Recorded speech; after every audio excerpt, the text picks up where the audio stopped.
ഭരതനാട്യത്തോട് കാണിച്ചത് മോഹിനിയാട്ടത്തോട് ആരും കാണിക്കരുത്. ഭരതനാട്യം, മോഹിനിയാട്ടം. ഭരതനാട്യം മൂവിയുടെ സെക്കൻഡ് പാർട്ടാണ് മോഹിനിയാട്ടം. ട്രെയിലർ റിലീസായിട്ടുണ്ട്.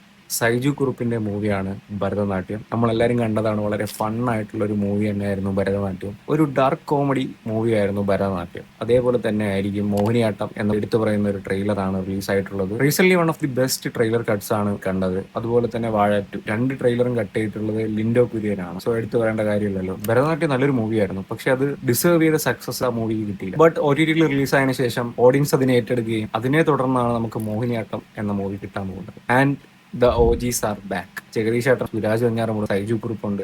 ഒരു ഫൺ ഫാമിലി വൈബാണ് മൊത്തത്തിലായിട്ട്. സോ ഞാൻ പറഞ്ഞ പോലെ ട്രെയിലർ കണ്ടിട്ടില്ലാത്തവർ കാണേണ്ടതാണ്. One of the best trailer recent released എന്ന് പറയാം. ഭരതനാട്യത്തോട് കാണിച്ചത് മോഹിനിയാട്ടത്തോട് ആരും കാണിക്കരുത്. അത് എടുത്തു പറയാൻ കാരണം മോഹിനിയാട്ടം എല്ലാവരും പോയി കണ്ട് നല്ലൊരു മൂവി ആണെങ്കിൽ എല്ലാവരും അപ്പോൾ തന്നെ വേർഡ് ഓഫ് മൗത്ത് ത്രൂ എല്ലാവരെയും അറിയിച്ച്. സോ നമ്മൾ ഈ വീണ്ടും ആ തെറ്റ് റിപ്പീറ്റ് ചെയ്യാൻ പാടില്ല.